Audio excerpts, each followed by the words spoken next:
o 14º desta edição nacional do Security Leaders e o 7º de hoje. O tema: valide seus controles, maximize sua eficácia, reduza o risco, será conduzido pela jornalista da Conteúdo Editorial, Leia Machado.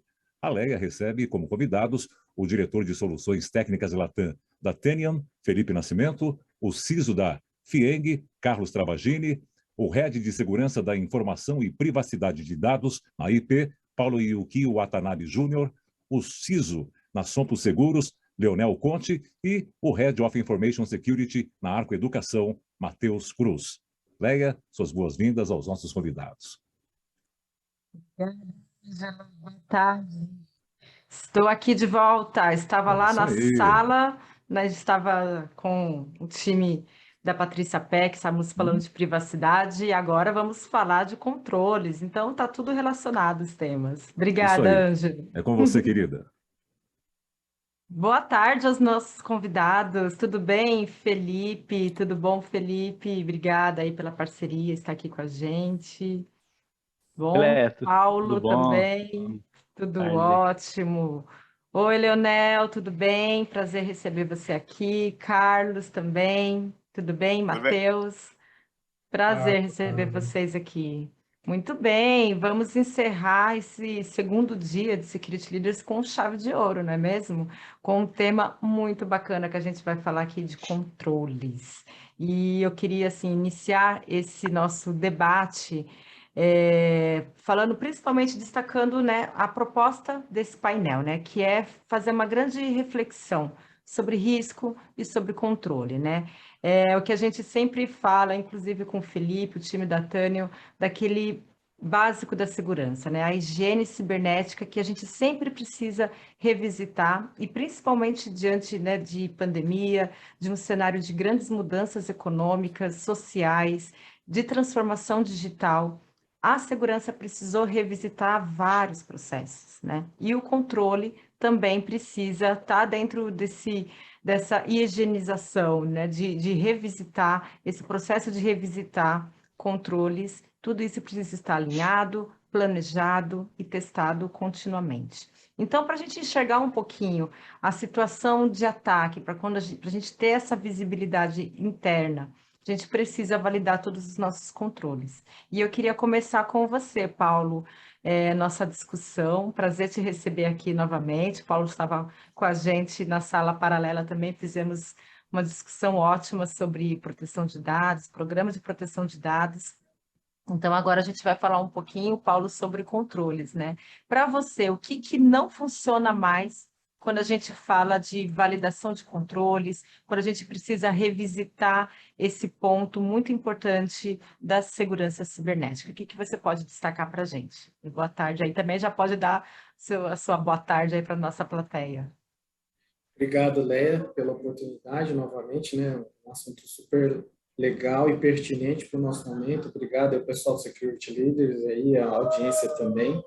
Eu acho que... desculpa o barulho que a gente está aqui entre salas, né? O pessoal está comemorando a sua entrada, entrou com maestria. Está comemorando aqui Muito bom. a entrada. Mas, enfim, assim, eu acho que o nosso mundo de cibersegurança vem mudado ao longo desses últimos anos, né, com as tendências que a gente vem passando, até essas threads que vem acontecendo e tudo. E aí muitos controles que a gente já tinha dentro de casa, né, dentro da nossa casa de segurança da informação, eles acabam sendo não mais utilizados, né? A gente fala muito que o antivírus não é o mesmo, o firewall não é o mesmo. Então, assim, não é só ver, por exemplo, que ele está ligado ou não, se está atualizando ou não. Acho que agora a gente tem um outro tipo de controle que a gente vai ter que fazer, um outro tipo de checagem que a gente vai ter que fazer, que é muito baseado no comportamental, né? A gente até está escutando muito no mercado, né? O antivírus Next Generation, o Firewall Next Generation, que já é uma atualidade, né? Não é uma coisa mais nova, já é uma coisa que já está na rotina.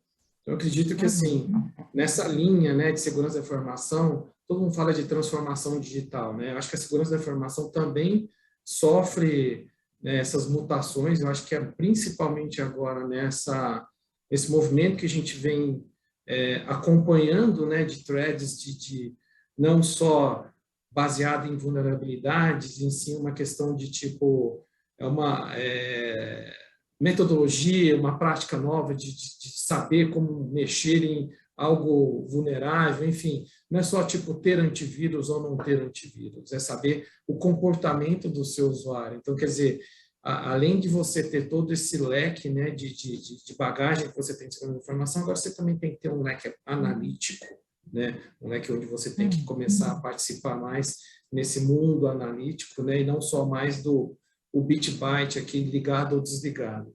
Eu acho que nesse sentido, até para falar de controles, né, os nossos controles têm que sofrer uma mutação. Com certeza. Você concorda com ele, Leonel, com o Paulo, de que controles, né? De que a gente precisa revisitar nesse momento e de que controles que a gente está falando aqui nesse novo cenário que a gente está vivendo, né? De pandemia, transformação digital, né? Disrupção dos negócios. Realmente a gente precisa, né, revisitar esse tema. Queria ouvir a sua opinião. E boa tarde Perfeito. também. E Boa boa tarde tarde. aí para a galera que está nos assistindo. Perfeito. Boa tarde. Bom, primeiramente, obrigado aí pelo convite. É sempre uma honra estar aqui com vocês e conversar um pouquinho e aprender também com as pessoas que estão aqui junto comigo, porque é sempre uma aula que até o Paulo e os outros pessoal aqui, e até o Security Leader, na realidade, eu aprendo muito com vocês. Muito obrigado aí pelo convite. Bom, Eu agradeço. quando a gente vai falar de controle, né? O Paulo ele falou claramente aí o que a gente precisa fazer. Eu complemento colocando às vezes que eu gosto de falar bastante que o arroz com feijão ele é muito mais válido e um controle, um processo bem empregado dentro da companhia, às vezes traz muito mais segurança do que algumas soluções, né? Então, quando eu falo de controle, eu gosto de frisar bastante aqui um que me dói bastante, que é o CMDB. É a gente precisar olhar para dentro da companhia e juntar com o que o Paulo falou, né? Porque quando o Paulo fala de a gente precisa conhecer as pessoas, conhecer aí ser analítico, para que a gente consiga fazer isso também, a gente tem que ter um CMDB muito bem mapeado. E quando eu falo um CMDB mapeado, eu estou falando de um CMDB com uma curva ABC para que eu saiba o que realmente é crítico dentro da minha companhia. Para que aí sim eu empregue uma maior força em cima desses meus ativos críticos e aí eu comece a ter processos e controles mitigatórios ou então N outros tipos de soluções em cima desses meus ativos críticos, né? Isso é algo que a gente vê conceitualmente no CIS, a gente vê conceitualmente no NIST, então, e a gente tem que entender que isso é o básico, e é o básico que a gente precisa fazer bem feito. Então, eu acho que essa é a minha contribuição em cima do que o Paulo falou, e aí alinhado com o que ele disse, User Behavior e Analytics, junto com o controle básico também de um ativo dentro da corporação, empregando o processo e tendo controle, acho que a gente já falou a chave de segurança da informação dentro das nossas companhias aqui. Bacana. Carlos, você concorda com o Leonel, com o Paulo? E para você, esse básico, né? Esse arroz com feijão que o Leonel falou que me deu até fome. Esse arroz com feijão, esse básico que a gente fala aqui sempre, ele também precisou ser revisitado? E o que ele traz de novidade aí nesse cenário? Primeiro, boa tarde, obrigado pelo convite. Boa tarde aos Boa colegas tarde. aí, todo mundo que está nos assistindo. É sempre um prazer participar do Security Leaders, né? Concordo, assino embaixo, que o Leonel, o Paulo falaram até agora. Eu gostaria de ainda puxar um pezinho maior, né? Quando a gente fala de controles, é muito importante nós termos os processos claros e bem definidos, e mais importante, saber que o meu empregado, que o meu usuário, ele entende o porquê aquele controle está sendo implementado. Qual a razão que eu vou colocar um EDR na estação dele, que ele vai ter um mínimo de lentidão na máquina na hora de escanear um programa, escanear um arquivo recebido. Então, acho que além dos controles divulgados, a gente tem que pensar muito na conscientização do colaborador, que na hora que chegar, barrar, olha, você não pode fazer isso, fazer sentido para ele o porquê que ele não pode fazer isso. Então, Exato. juntamente com a conscientização do colaborador, tem também um apoio fundamental do board, da diretoria da empresa, né, que a gente, enquanto profissionais de segurança da informação, uma das nossas responsabilidades é alertar, demonstrar o risco que a empresa está sujeita a uma ação A ou B, né, mas ultimamente responsável é o corpo diretor.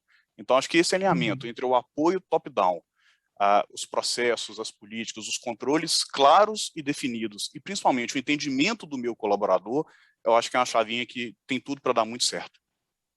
Com certeza. E o que você está falando, Carlos, tem a ver, assim, está bem alinhado com o próximo tópico que eu queria trazer aqui, e já trazer o Matheus e o Felipe entra na sequência para complementar, principalmente esse ponto que o Carlos falou, Matheus, do usuário, né? Você, inclusive, está numa instituição que tem usuário à beça, né? Tem muitos usuários, tem, né, vários perfis de usuário.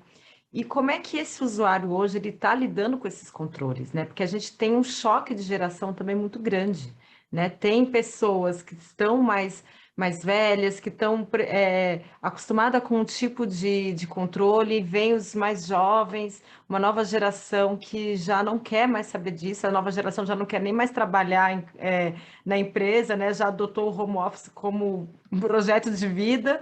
Para você, como é que fica esse embate, né? De que tipo de... Aí você pode também complementar o que o Paulo, o Leonel e o Carlos aqui comentaram nessa primeira rodada, né? De que tipo de controle a gente está falando, né? Revisitar todos esses processos e tem uma cerejinha aí do bolo que é o usuário, né? Como é que você lida com tantas equações aí? E boa tarde também. Bem-vindo aqui. Obrigado, Léa. Boa tarde a todos. É um prazer estar aqui batendo esse papo com vocês. Com certeza, né? Eu acho que o usuário aí, como o Carlos falou, ele tem que comprar essa briga, entender por que ele faz parte desse processo e aonde que ele entra aí.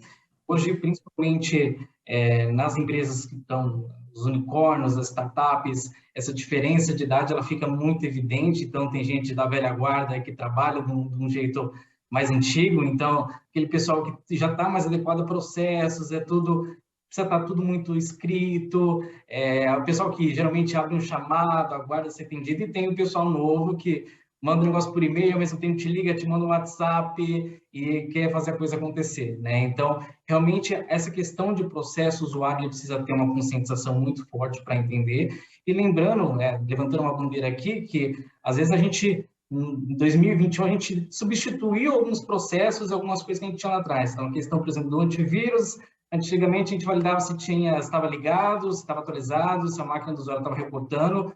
Hoje você tem um antivírus de nova geração, que você precisa ver como está o correlacionamento de logs, precisa validar se ele está fazendo um escaneamento direito. Então, você tem que validar os seus controles, exatamente como tem o nosso assunto aqui, os controles precisam ser validados de uma outra forma hoje em dia, né? Então, complementando, o usuário ele precisa entender o contexto que ele está inserido, aí realmente, como a gente já falou em outros bate-papos, é questão de conscientização, ele entender o contexto que ele está participando ali, ele precisa estar muito bem treinado. Então, geralmente, quando o usuário entra na empresa, a gente treina ele, vai com a política de segurança da informação, mas daqui a pouco chega uma política de e-mail, uma política de senha, ele não entende por que aquele controle que para nós segurança é muito básico, para ele mas por que minha senha precisa ter 10 caracteres, letra maiúscula, minúscula, e aí você precisa treinar eles. Então, acho que a gente precisa mudar um pouco o foco de pegar a segurança com um contexto muito geral e dar essas especializações para os usuários, que aí sim a gente começa a ganhar território em relação a isso.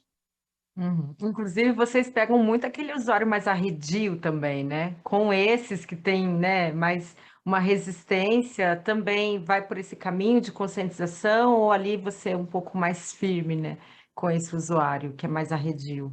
Legal. A gente sempre tem assim, a maioria dos usuários compram muito Sempre bem tem essas né? ideias, Sempre tem mas... sempre tem um questionador que justamente levanta essas bandeiras, mas por que eu tenho que conectar a VPN para acessar a base de rede? Isso não pode estar num SharePoint, não pode estar numa outra ferramenta, e a gente traz ele, chama para um café, bate um papo, explica. Eu acho que até esse contato pessoal é importante, né? Agora, em tempos de trabalho híbrido, a gente tenta ir para o escritório, estar mais perto do usuário, justamente para ele entender um pouco o contexto, explicar isso pessoalmente para ele, porque, querendo ou não, esse contato pessoal até facilita para a gente poder trabalhar essa conscientização indireta no usuário. Então, isso é um ponto importante também. Com certeza. Felipe, trazer você aqui para a nossa primeira rodada. Eu gostei muito do ponto que o Matheus comentou aqui de substituir alguns processos de controle, que hoje em dia já está um pouquinho diferente essa validação. Queria que você já, claro, também pode comentar essa primeira rodada, mas já vamos entrar também nesse segundo tema da validação, né, de como está esse processo de controles, o que está fazendo mais sentido nesse cenário que a gente vive hoje de transformação e um mundo quase que pós-pandemia. E boa tarde, bem-vindo, prazer estar com você de novo. Obrigado. Eu que agradeço a oportunidade de bater esse papo com vocês. Olha, é muito legal que o Carlos e que o Matheus falou. E aqui, nos Estados Unidos, hoje, criaram até um termo para isso, que é a cultura da responsabilidade. Hoje a gente traduziu isso para a cultura da responsabilidade. E para você alcançar essa cultura da disponibilidade, é necessário, como o mesmo Carlos falou, um tom mais crível, top-down, lá do executivo, para que você possa fazer uma adoção nessa cultura em todas as camadas, desde a gestão até os seus funcionários. E o papel do executivo nisso é garantir os recursos apropriados, para que seja alocado para os treinamentos e a conscientização dos funcionários com a defesa cibernética, porque hoje é importante para todo mundo, não é mais só para a área de TI, não é só para o cara de TI, para o cara de segurança, é para a empresa inteira, isso afeta a todos. Além disso, outro ponto que eu vejo é que deve-se considerar fazer uma auditoria na base das atividades dos seus funcionários. O que eles estão fazendo? Qual que é o risco resultante de cada um desses funcionários, as atividades que eles fazem? E uma auditoria não se trata apenas de entender o risco dos ativos, trata-se também de entender o que é a força de trabalho, os produtos, as rotinas diárias que eles fazem no dia a dia e entender como que esse comportamento traz risco e como conviver com esse risco. Então, assim, a cultura da responsabilidade é extremamente importante para que a gente consiga chegar do outro lado, como o Matheus e o Paulo estavam falando. Então, meus 2 cents, como a gente diz aí com relação a esse tópico. E falando dos controles, Claro. para você melhorar a higiene de TI como um todo, significa você criar processos para identificar continuamente os seus ativos, seus riscos, suas vulnerabilidades no ambiente e corrigi-los com velocidade de escala. Porque não adianta você saber o que você tem, você vai te demorar 3 meses, 1 ano para resolver. Então, você precisa poder agir em escala. É um ciclo virtuoso que é fundamental para a segurança corporativa e para a gestão dos sistemas. Então, eu entendo que o foco da higiene de TI pode te ajudar as empresas a evitar brechas, paralisações, interrupções nas empresas, e isso acontece hoje o tempo todo. Então, Sim. Era isso que eu Queria voltar, fazer. voltando, Felipe, nesse ponto que você falou da cultura de responsabilidade, que isso está indo, está pegando bastante aí nos Estados Unidos, mas aqui no Brasil, queria entender até com os nossos convidados, Vou deixar essa pergunta aí pipocando para vocês. Essa cultura de responsabilidade, para você melhorar esses controles,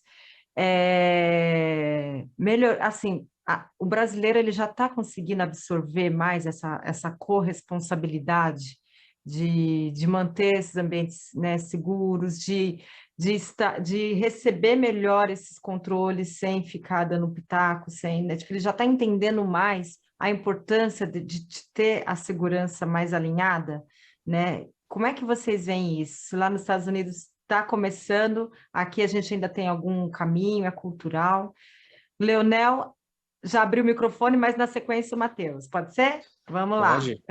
Eu achei esse tema, essa é uma pergunta bem legal, porque acho que meus amigos que estão aqui na sala devem passar a mesma coisa comigo, mas a gente tem uma vivência diária de convencer os nossos usuários, que está bem em linha com o que o Matheus falou. Eu acho que segurança da informação não é mais aquela área que fala não. A gente fala assim, olha, assim talvez não é legal, mas você pode ir desse jeito, a gente tem que começar a dar alternativas, então a gente tem que entender o nosso negócio muito mais profundamente para que a operação continue andando e a gente venha protegendo a nossa operação. E aí, quando você fala de como que está, eu vejo que devido ao aumento de ataques que a gente teve nessa pandemia, onde o nosso perímetro começou a ser alterado, né? Porque o meu perímetro antes era dentro da empresa, agora meu perímetro é na casa das pessoas. Isso ficou melhor. A minha parceria com as áreas de infraestrutura, com as áreas de desenvolvimento, com as áreas de sistemas, porque eles começaram a entender que existe um risco maior. E quando a gente fala risco, é a linguagem que o board entende. E quando o board entende, fala assim, poxa, agora eu estou entendendo esse risco cibernético. Então as coisas começam a descer de maneira muito mais organizada e todo mundo fica mais alinhados, eu acho. Então, para mim está sendo bem positivo, eu estou vendo uma mudança, Legal. uma nova mudança em segurança da informação, que a gente teve lá no começo que segurança da informação era o cara que cuidava de firewall e de antivírus, e agora a gente está num momento em que segurança da informação é parte do negócio. E isso está começando a acontecer na minha visão. Que legal, deu até um quentinho no coração, viu, o Leonel falando. Muito bom.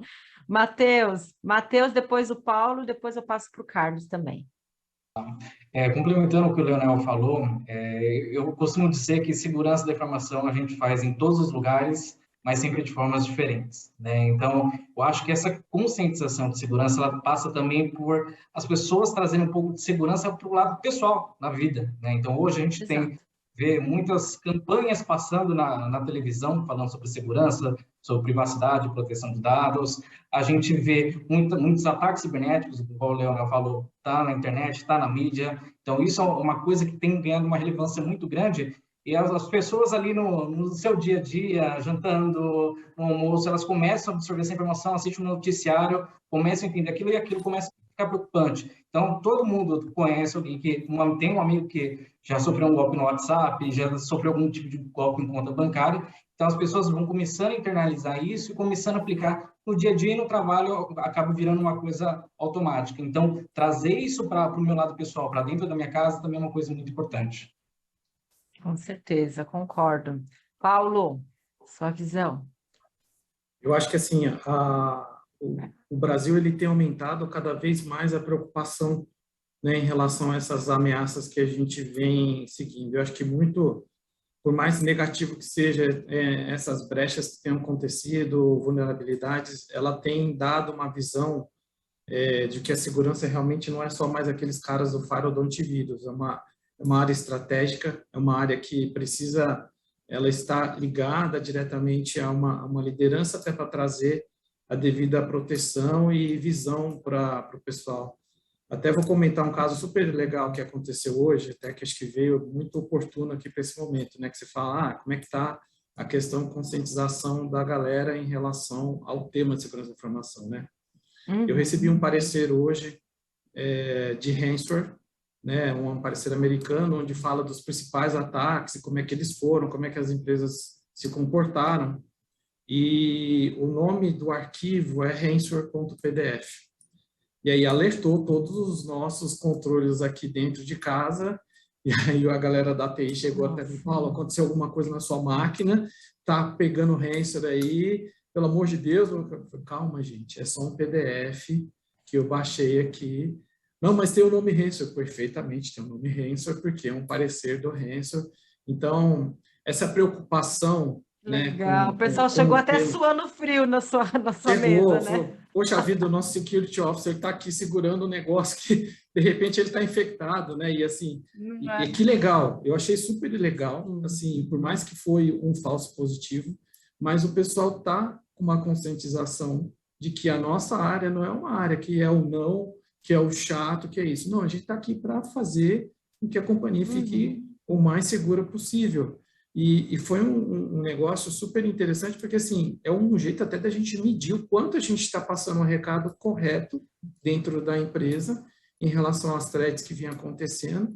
E a gente percebe que assim, não só a nossa área ela está preocupada com isso, mas com todas as outras, né? Eu acho que, assim, esse tipo de preocupação tem elevado, eu vejo que existe uma preocupação muito grande em não estar passando por alguma dessas ameaças, né? E muito por conta das notícias que vêm acontecendo no mercado e tudo, e eu acho que só tem a crescer a nossa área e a gente tem que aproveitar o momento e aí colocar em prática tudo que a gente sabe de melhor aí, né? Com certeza, muito bom. Carlos, sua contribuição também nessa rodada, por favor. Completando aqui, Graça, o Matheus muito bem falou, o Paulo também.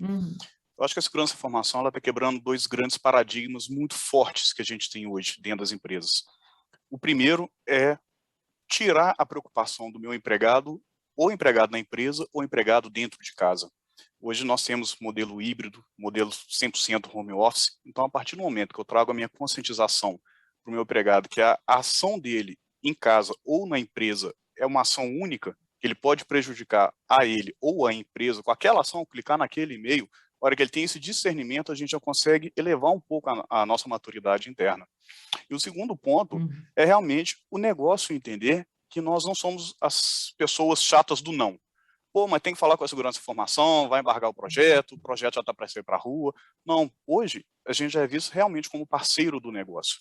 E o mais importante, que o negócio ele entendeu que não existe aquela caixinha mágica, que olha, eu vou colocar essa solução, eu vou colocar essa linha de raciocínio, e toda a sua capilaridade de linhas de negócio da empresa, ela vai funcionar. Não, não vai. Então, cada novo projeto, cada demanda, cada desafio que é tratado pelo negócio, a segurança da informação hoje ela está parceira. Então, sempre coloca aquele olhar da integridade, da proteção de dados, da segurança da informação. Isso, a empresa ganhando como um todo, está tendo um retorno muito, muito positivo, sabe? De quando nós vencemos o trabalho onde estamos hoje.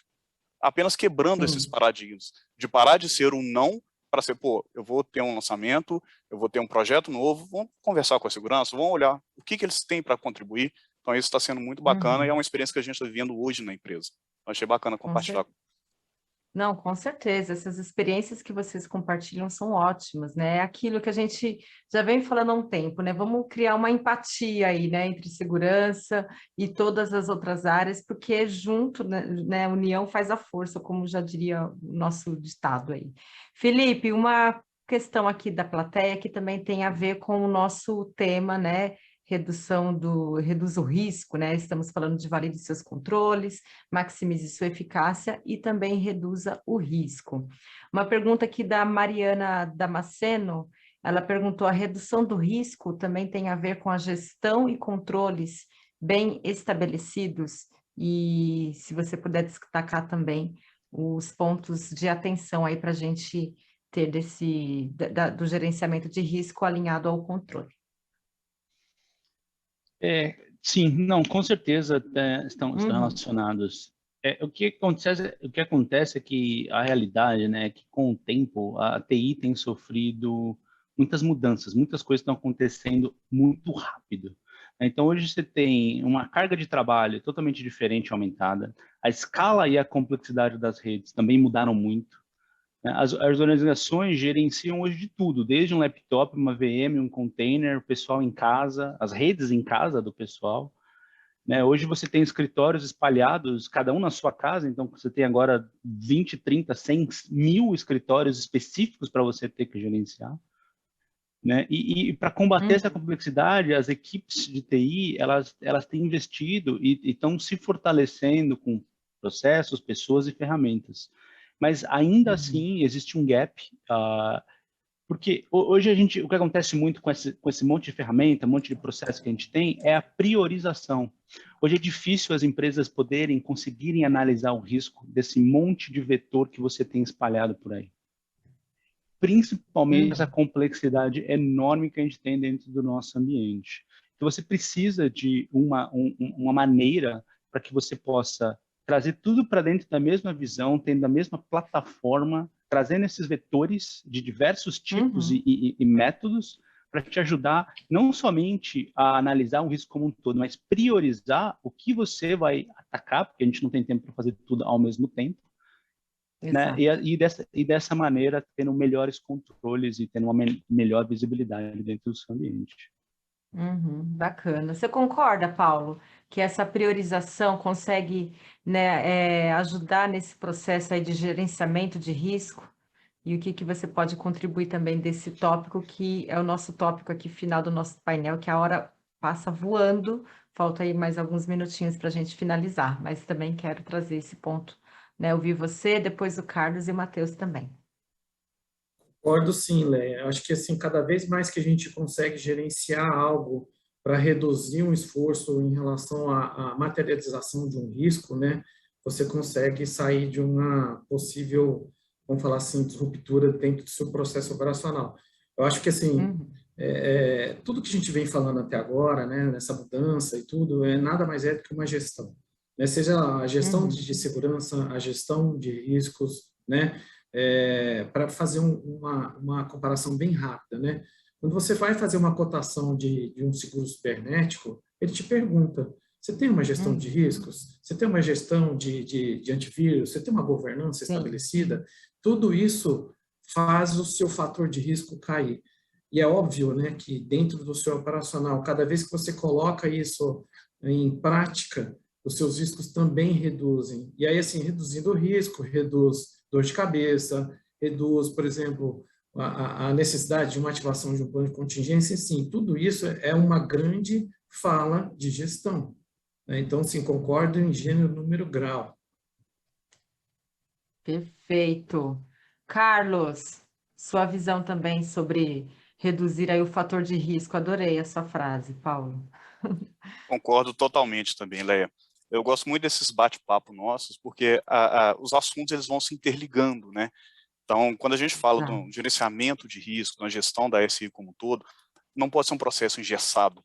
Não é simplesmente, faz aquilo, aquilo, aquilo e acabou. Uma vez que já é comunicado, o negócio entendeu, o meu empregado entendeu, se eu tiver que reavaliar aquele risco toda vez que for para esteira de desenvolvimento, toda vez que tiver um lançamento, o meu negócio já não vai achar ruim. Pô, lá vem o pessoal da segurança atrapalhar, colocar morosidade no processo. E concordo com 100% que o Paulo falou, que precisa sim ser vivo, entendido e ter a referida importância dentro da empresa, né? O risco ele deve ser diário e vivo, não pode ser engessado nunca. Exato, e isso tem a ver com o que a gente estava falando, o Leonel comentou bastante no comecinho, né? O básico, fazer o arroz com feijão, a gestão de risco também está ali, né? Também faz parte desse processo e é um processo contínuo, né? Que não acaba nunca, porque é como escovar os dentes, como a gente já falou bastante aqui, é algo que precisa ser revisitado constantemente. Assim a gente consegue, né, garantir aí bons processos, bons controles e risco quase que reduzido. Matheus, sua contribuição também nesse ponto aí de gestão de risco. Maravilha, né? Um ponto que eu acho que é relevante a gente levantar aqui é principalmente em sistemas que a empresa acaba adquirindo, as áreas de negócio acabam adquirindo, e isso às vezes não passa por segurança, não passa por uma análise de risco, né? Então, isso é muito importante, a gente fazer uma análise de risco dos sistemas que estão entrando na empresa, porque isso lá na frente pode fazer total diferença na maturidade da área de segurança da informação. Então, um sistema que não é avaliado, ou é mal avaliado, mal calculado o risco, e é um sistema que, por exemplo, tem uma vulnerabilidade que pode ser explorada, lá na frente ele pode virar um incidente de segurança da informação. Então, ter essas áreas de negócio juntamente com a área de segurança da informação, a gente fazer esse levantamento de risco, de versionamento, fazer até, às vezes, um pen test, uma análise de vulnerabilidade em cima da aplicação que as áreas de negócio querem contratar, eu acho que também faz total diferença. Com certeza. Felipe, concorda também? Avaliação dos novos sistemas, adorei esse ponto que o Matheus trouxe aqui para a gente, que também é um ponto aí de super atenção para o CISO ter nesse processo aí de controle e gestão, certo, Felipe? Não, 100%. Assim, excelentes pontos. Acho que a gente está falando a mesma língua e está todo mundo concordando, né, do que a gente precisa fazer. E assim, tudo começa com você ter uma visibilidade mais rápido, né, digamos, em tempo real. Você não pode consertar ou resolver o que você não pode ver. E a visibilidade vai além do inventário. O Leonel falou no começo sobre CMDB, ter atualizado, saber os ativos críticos, mas eu concordo 100%, só que a visibilidade vai além disso, né? Vai além de você ter um CMDB ou um CIEM atualizado. A visibilidade é essas descobertas ativas em tempo real, poder resolver essas vulnerabilidades, poder avaliar essas vulnerabilidades, priorizar elas e fazer uma análise de risco completa e complexa em todos os seus sistemas. Então, eu concordo 100%. Foi excelente os pontos de todos. Excelentes pontos. Com certeza, Felipe. O nosso tempo está aqui esgotado, a equipe já está me avisando que eu preciso finalizar, mas eu gostaria de agradecer imensamente a participação do Felipe, que está aqui sempre com a gente, trazendo esses pontos super relevantes, que a gente fala sempre de higiene, de básico, de controle. Isso sim precisa ser revisitado constantemente. Obrigada, Felipe, pela sua presença aqui no Security Leaders, mais uma vez. Gostaria de agradecer muito também o Paulo, nosso parceiro que está sempre aqui com a gente. Obrigada pela presença. Carlos, obrigada também por estar aqui, trouxe pontos super pertinentes para a gente refletir. O Matheus também, brigadíssima pela sua participação. E o Leonel, que precisou sair, mas também um forte abraço para ele. Obrigada.